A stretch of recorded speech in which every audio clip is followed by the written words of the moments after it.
So good day guys and welcome back to the channel. To those of you that are yet to subscribe to the channel, be it you are new and you've not yet subscribed, guys, please make sure you do also click on the subscribe button. Make sure you like and share, make your comments also, and also make sure you follow the Telegram channel so you will not miss out on any single updates. You will find the link to the Telegram channel in the comment section. Now let's take a look at what we are going to be expecting for the day on our GBP USD. So let's see what GBP USD is going to be doing for the day. Remember, before we predict or before we know what markets will be doing, right, we need to know what the trend is. Remember, you need to know your trend. Second, you need to trade with the trend. So what can we say our trend is on our GBP USD? What can you say the trend is on GBP USD? This is very clear and it is very simple.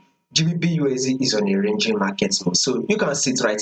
Markets once rallied up to tap this resistance level, which did give us a false breakout, right? Markets eventually corrected itself and dropped back to tap our support level, right? Now, markets eventually rejected from the support level and came back to tap our resistance. Then it rejected from the resistance and dropped to tap the support level.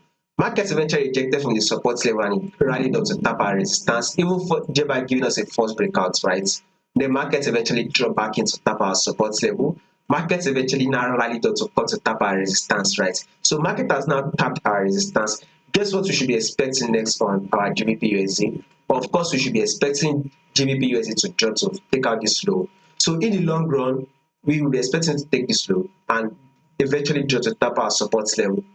Now, if we can see the analysis that I did for you guys for Tuesday, right? I told you guys clearly for Tuesday that markets will close bearish for the day.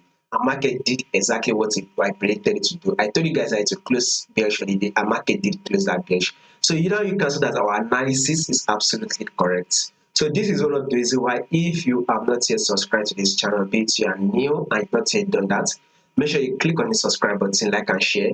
Make your comments and also make sure you follow the Telegram channel so you will not miss out on any single updates. You will find a link to the Telegram channel in the comment section.